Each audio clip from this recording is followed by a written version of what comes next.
Welcome to the Oddity Shop, where the bizarre is always on sale.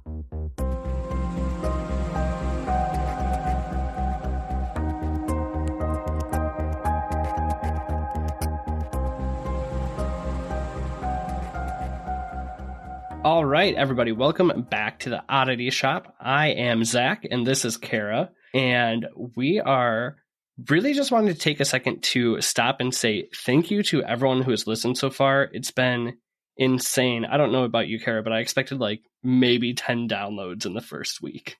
No, what we thought would be like Denise and Lynn. It's been beyond that, but almost 600 of you already, or at least 600 downloads, even if it's just 15 of you re-downloading it. We so appreciate you. I mean, this has been fun for us, but it's really cool to get the feedback and everything and hear that everyone's enjoying what we're doing. Yeah, it's wild. People have been coming like out of the woodworks in a good way to be like, this is awesome. I'm like, why did you start this? How did you do this? This is so cool. And we're both like, we're cool. I mean, on top of that too, like, I mean, I've heard from some like of my close friends who I figured would listen, but I've also heard from people I haven't talked to in years. So appreciate all the feedback, guys, and keep it coming for sure. Absolutely. Absolutely. All right. With that, though, we'll keep it nice and short. Kara, what do you have for us today? Well, I know you've already heard this because we've actually tried this. I'm not even going to lie. We tried this once. It didn't go well for us. But I'm going to be talking about James Dean's car, The Little Bastard. Ooh, it sounds like we've got a haunted object today. Yes. Haunted object for sure. Or I don't know, I might have some other theories. So I'm going to tell you all about it. And then I want to know what you think. Can't wait. Okay. So let's start with a little bit of a background of James. So James Dean was an American actor. He was born February 8th, 1931. I don't want to go too much into his childhood because it is a little bit dark and this is already kind of a dark story. But in 51, he dropped out of college to pursue a full-time acting career. So he didn't necessarily really want to do acting or pursue acting, I guess you could say, but he's kind of pushed into it, directed into it. And he was a very good looking man. So it kind of made sense. He did a workshop to get himself started. And then that helped him get into theater and some TV shows. How old was he when he started acting?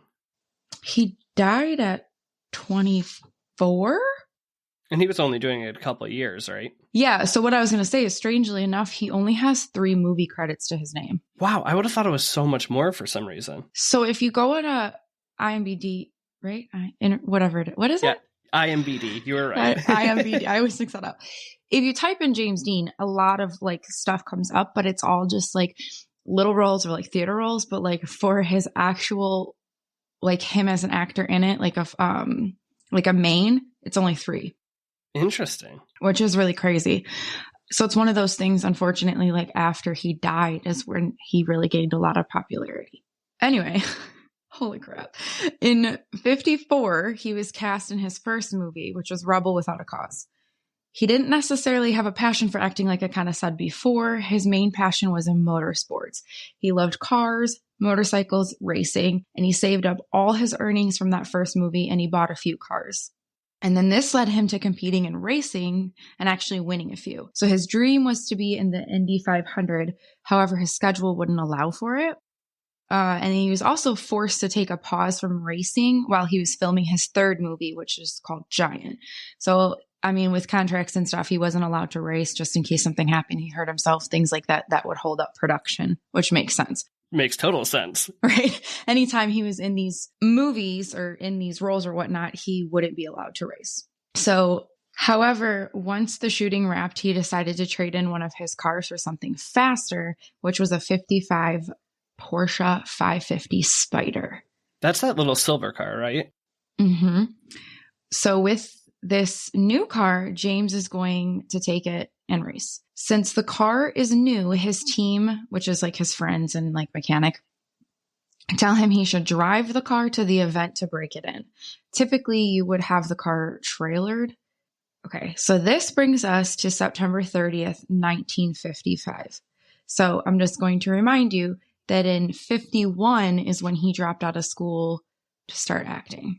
Okay, so he's... So like only a few years in. Right.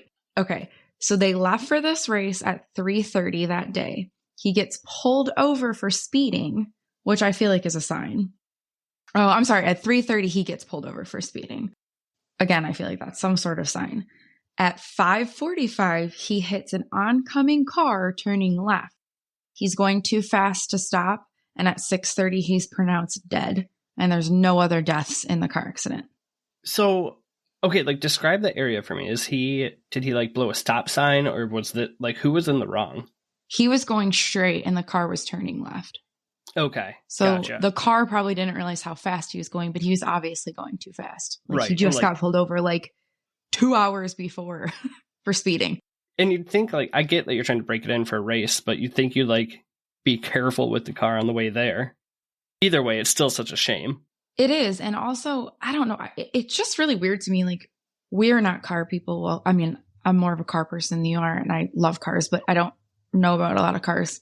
My husband does. He loves cars. And I just don't feel like you would ever take a brand new car. Like, you just wouldn't. You wouldn't take a brand new car to the racetrack. You would have to break it in and you'd have to feel it out. And there's like all types of things that go into racing. You know what I mean? So it just doesn't, none of it makes sense. I don't know why. No, it truly doesn't. Okay. Well, aside from all of that kind of stuff that we don't really understand, there is kind of like what they call the premonition around James Dean's death. So a week before James's death, Alec Guinness, he's also an American actor and he's best known for being in the Star Wars films, was trying to get into some restaurants in Hollywood. So after being turned away from a few because it's too busy, things like that, him and his friend that he was with are about to give up, which really reminds me of that one time that we were trying to go somewhere to eat and we couldn't find any place. And then we ended up at Arby's and it was stupid. Was it Arby's? Yeah, it was Arby's, but it was still a pretty solid Arby's meal. Yeah, it was fun. I mean, it was just stupid. It was stupid. Okay. Alex says he hears someone running toward him and he sees James. James offers him to sit with him at his table. Okay, I really couldn't find anything as to like why. I don't know if he was just being nice or if he like knew of Alec because of the acting industry. Like, I'm not really sure why he actually thought to like invite him to eat with him, but he did. And then that was the first time that the two have actually met. In conversation, James says that he first wants to show Alec his new car. The car is parked in the courtyard of the restaurant that he's at.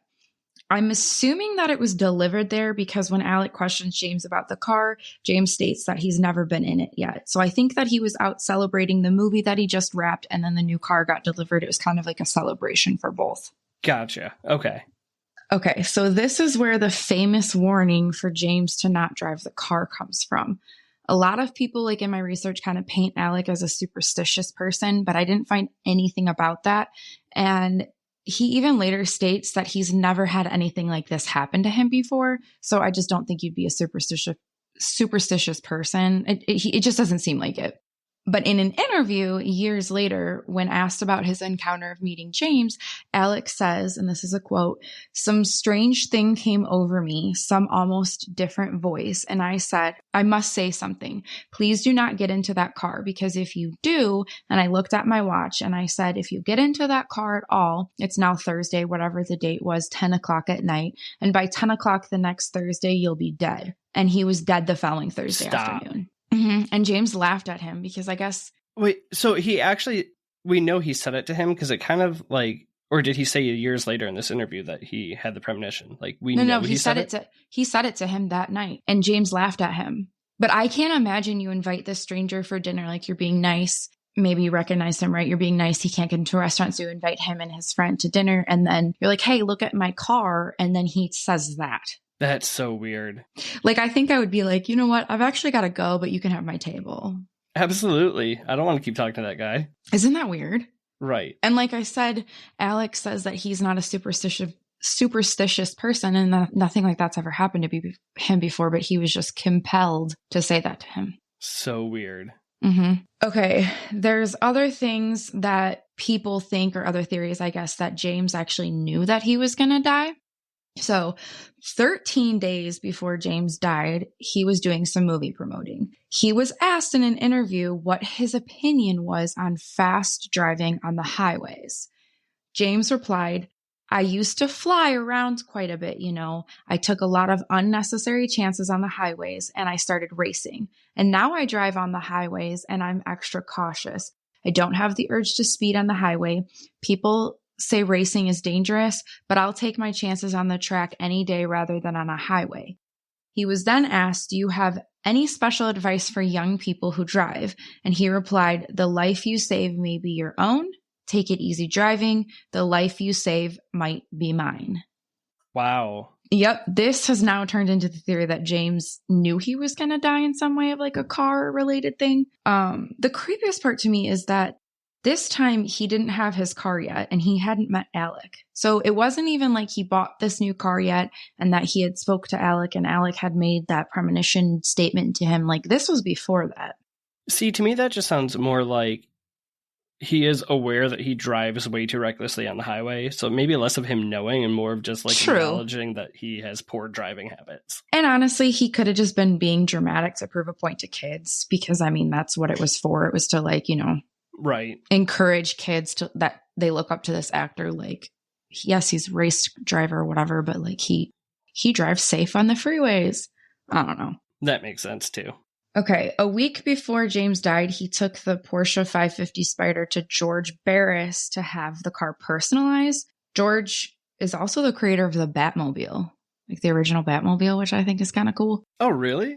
Mm-hmm. So he personalized it. He put the number 130s on the side and then Little Bastard on the back of the car. I'm not really sure why he called it the Little Bastard. I don't know, but it's kind of fitting for a car. It is. I like it. This is where the curse comes in. So George, the one that personalized it, purchased the wrecked car. This car isn't even a car. It's a mangled piece of scrap metal. I can't even, you look at it and I don't know how the other person in the car survived. I don't get it. Does it say why George would want to buy like a piece of wreckage? Okay. It said that George bought it with the intent of selling tickets for people to view the car. Oh, good Lord. I find this gross because a 24-year-old is dead, but let's capitalize on it. Yeah, that's awful. And also somebody that you knew. Okay, I feel like if a curse is coming, then he kind of deserves it. Mm-hmm. Okay, while George has the car, it slips off the trailer and breaks a mechanic's leg. Like George's leg? No, just a mechanic's leg. Oh, okay. I don't... everybody has to look at a picture of this because it doesn't have wheels. It can't just slip off. I don't understand. I feel like we have a picture of this, right? So everyone can go and look at it right now and just see. Did we have a picture of the accident or just the actual car? I think we only could get a picture of the car, not the accident. But look it up. It's really disturbing. It's really sad. Again, I don't know how anybody would have survived that crash, but also how does it slip? I don't know. Yeah, it's not like it's rolling on wheels anymore. That's what I'm saying. I don't get it. Okay, George only bought the car. However, the engine and the drivetrain were sold separately. I asked Aaron what I still don't know, so I'm not going to explain it. You guys can Google it. Troy McHenry purchased the engine, and the drivetrain was bought by William Estridge. I find it weird that you would want his car parts after knowing him and him dying. Like, these people actually knew him. So were these like salvageable parts like that they could use or? I'm sorry, but looking at this car, I wouldn't think that there would be absolutely anything to salvage, but it's crazy because there were, obviously. So different articles say different parts and who had them, but I'm just going to go with this. So Troy was killed instantly while driving his car that had the Little Bastard engine when he lost control and drove into a tree. Stop. And he wasn't racing. He was just driving, lost control and drove into a tree and died. Okay, so now we're two people who have bought parts and two of them tragedies. Okay. Mm-hmm. But I do find it interesting because George himself didn't get hurt. It was just one of the mechanics, but whatever. Okay. William's wheels locked up for no reason, causing his car to roll over into a ditch, causing severe injuries. And you guessed it, that was the car that he was driving that had parts in it from the Little Bastard. Was that the drivetrain? Yes. Sorry. Yes. See, that's weird because, like, of course, the wheels locking up when you bought the drivetrain, like that's even more of a coincidence. It's just, yeah. Okay. George also had 2 tires from the car in his garage. So I guess 2 tires were salvageable, which again, I don't understand it, but it's fine. Apparently, they had been untouched since the accident when they were sold. So they were kind of just chilling in this garage that he has. And then he sold them. The frickin' tires simultaneously exploded while the guy that bought them was driving, causing him to drive off the road. What? They were in his car. He wasn't even using them. Wait, so the tires that exploded are not the ones touching the ground? These are just tires sitting in his car? Mm-hmm. But at the same time. No, that doesn't happen. I don't know the first thing about tires, but I can tell you they don't just randomly explode. Mm-hmm. Ooh, oh, that's so uncomfortable. Okay, so from 57 to 59, the car appeared in safety shows and exhibits. Just those creepy movies that we watch when we're in driver's training and stuff to like prevent you from speeding, all that kind of stuff. In 59, the car mysteriously catches on fire. The car was somehow okay, but the storage unit that it in was not. Make that make sense. Did the fire start on the car and burn the storage unit down, or did the storage unit catch on fire around the car? It says the car. What the hell? This makes no sense. Mm-hmm. I know. While at another exhibit at a high school, the little bastard fell off the display and broke a student's hip.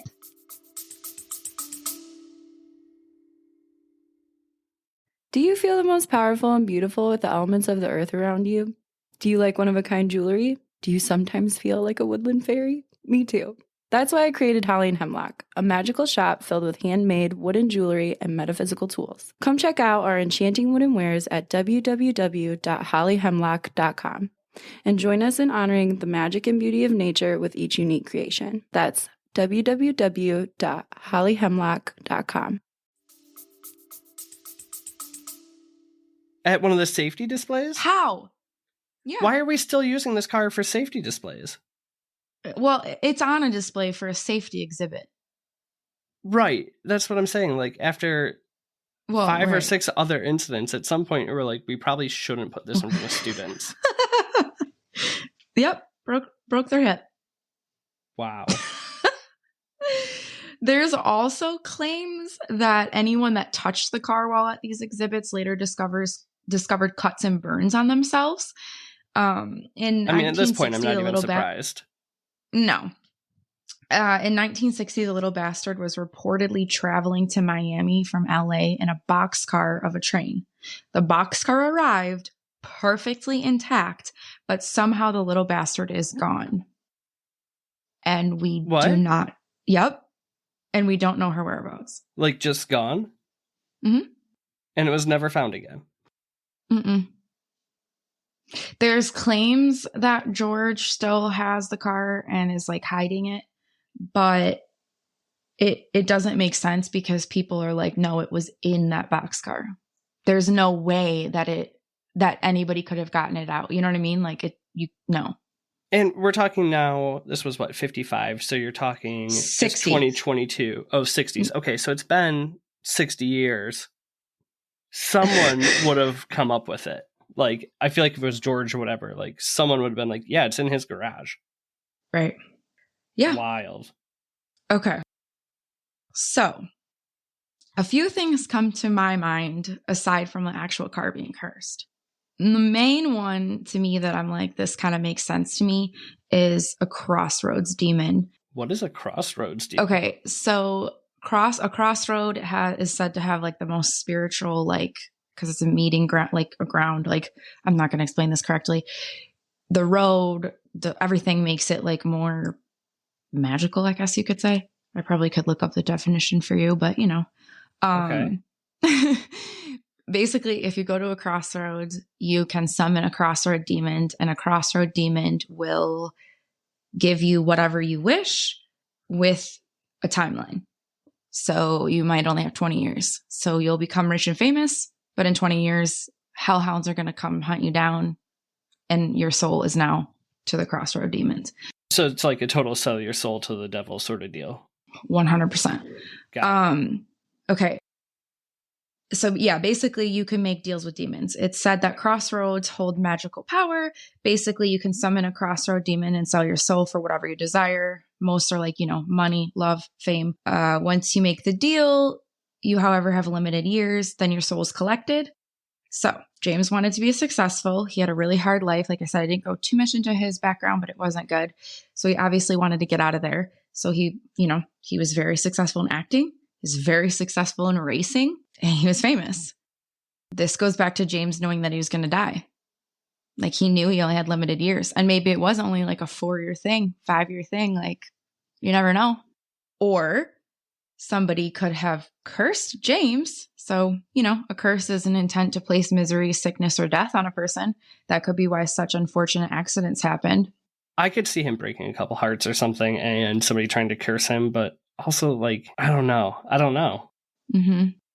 I mean, or it could just be a haunting. So it could just be James haunting the car after his death. This makes sense because, first off, the wrecked car was purchased to make money for viewing it. I'd be a little pissed if my death was a money grab. I mean, I guess that would give him, as a rebel, it would give him a cause.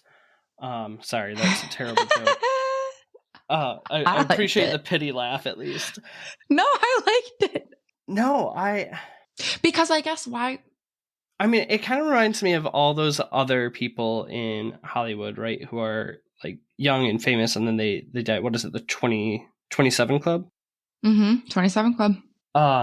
Which it feels like there could be some deal that sprung there. Maybe it's something like, he was 24, so he wasn't right, but it's like at least it's a recurring theme, of mm-hmm. like you have this set timeline and now you unfortunately expire, right? But like, I don't know. I don't feel like he would haunt the car just because I know the guy was trying to make money off of it, right? But the other people who bought stuff were also his friends. Well, and I don't necessarily lean with that one because the person that actually bought the car, George, the first person that bought it, nothing ever happened to him. And he was the one that like made money off of it. So like that, I don't really know if I like want to go with.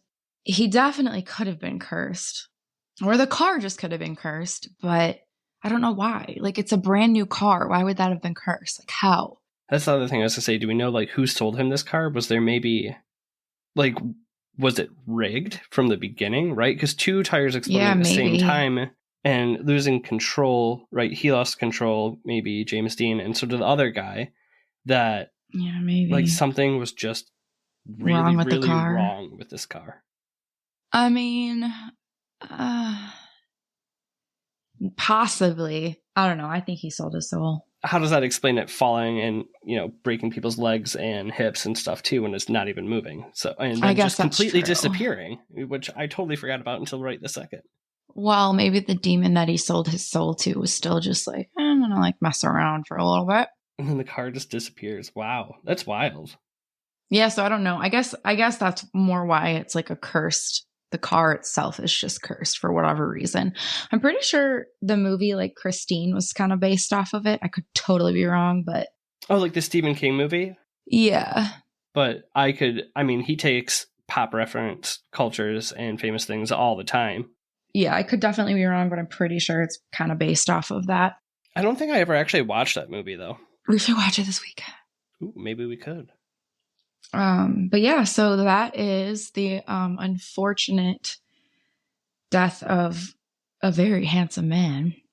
He just definitely didn't get a good chance, I guess. Like, it's really sad, but it's just... Well, I guess he got the fame he deserved, but not the time to enjoy it.